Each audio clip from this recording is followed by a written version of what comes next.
നിങ്ങൾക്ക് അവോക്കാഡോ ഉണ്ടായി നിൽക്കുന്നത് കാണണ്ടേ? ഞങ്ങളുടെ ഇവിടെ ബട്ടർ ഫ്രൂട്ട് എന്നും പറയുവേ. അപ്പോൾ അത് കാണിച്ചു തരാം. ഇത് റംബൂട്ടാനാണ്. അത് ചെറിയൊരു മരമായിട്ടുള്ളൂ, അത് ഉണ്ടായിട്ടില്ല. പിന്നെ അടുത്ത് നമുക്ക് അവോക്കാഡോ കാണാം. പക്ഷെ അത് പഴുത്തിട്ടില്ല, പച്ചയാണ്. അതിനിയും കുറച്ചുകൂടി വലുതായി ഒക്കെ കഴിഞ്ഞിട്ട് പഴുക്കുള്ളൂ. പഴുക്കുമ്പോൾ ഞാൻ പിന്നെ അപ്പോൾ വീഡിയോ എടുത്ത് കാണിച്ചു തരാം. ഇത് കണ്ടോ, ഇതാണ് അവോക്കാഡോയുടെ മരം. ദേ കാണുന്നത് ഇത് കണ്ടോ, വലിയ ക്രിസ്മസ് ട്രീ പോലെയല്ലേ? ഇത് കണ്ടോ, ഒരെണ്ണം ഉണ്ടായി നിൽക്കണേ. ഇത് കാണാൻ പറ്റുന്നുണ്ടോ എന്ന് നോക്കൂ. ഇതാണ് നമ്മുടെ ഒരു അവോക്കാഡോ. ഇനി അടുത്ത ഒരെണ്ണം കൂടി ഉണ്ട്. എവിടെ?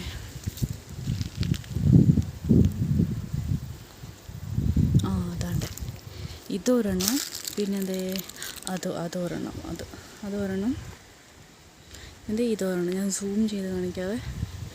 ഇതുണ്ടോ, അത് പച്ചയാണ്. അത് ഇനിയും ടൈം, അത് ഒന്നുകൂടി മുഴുക്കണം, എന്നിട്ടാണ് പിന്നെ പഴുക്കണത്. പിന്നെ ഇത് കൂടാതെ മേളിലും ഉണ്ട് കേട്ടോ. മേളിൽ അങ്ങ് അറ്റത്തവിടെ കാണാൻ പറ്റുമെന്ന് തോന്നുന്നില്ല. ഇതാണെന്ന് തോന്നുന്നത്. അത് കണ്ടോ, ഒരെണ്ണം. അതല്ലാതെ ഇത് മൊത്തം പൂത്ത് കിടക്കുന്നുണ്ടോ? ഇനിയും കുറേ അവോക്കാഡോസ് ഉണ്ടാവും. ഫുള്ള് പൂത്ത് നിൽക്കുകയാണ്. അത് ഓരോന്നിങ്ങനെ ഉണ്ടായി വരുന്നതേ ഉള്ളൂ. അതിനപ്പുറം ഉണ്ട് കണ്ടോ. ഇത് ഒരെണ്ണം. അതല്ലാതെ ഇവിടെ ആയിട്ടാണ് തോന്നുന്നത്. ഇവിടെ എവിടെയോ ഒരു സ്ഥലത്ത്, അത് കാണാൻ പറ്റില്ലല്ലോ. അതത്ര ക്ലിയർ അല്ല എന്ന് തോന്നുന്നു. ഞാൻ കുറച്ചുകൂടെ അടുത്ത് പോട്ടെ. ഇത് കണ്ടോ, ഇത് നല്ല ഡാർക്ക് പച്ചയാണല്ലോ. ഇനി ഇത് പഴുക്കണം. അങ്ങനെ ഒരു 3-4 എണ്ണമാണ് ഇപ്പോൾ അവോക്കാഡോ ആയിട്ടുള്ളത്. ബാക്കിയെല്ലാം പൂവായിട്ടിരിക്കുകയാണ്.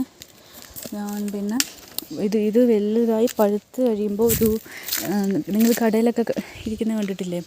ഡാർക്ക് കളർ, ഒരു കളറിൽ നല്ല ഡാർക്ക് ബ്രൗണൊക്കെ പോലത്തെ ഒരു കളറല്ല അതിൻ്റെ തൊലിക്ക്. അങ്ങനെ അത്ര ആയിക്കഴിയുമ്പോഴല്ലേ പഴുക്കുന്നത്. അന്നേരം ഞാൻ കാണിച്ചു തരാം കേട്ടോ. പിന്നെ ഇവിടെ സപ്പോട്ട ഉണ്ട്. അത് വേറൊരു സ്ഥലത്താണ്, കുറച്ച് അങ്ങോട്ട് പോകണം.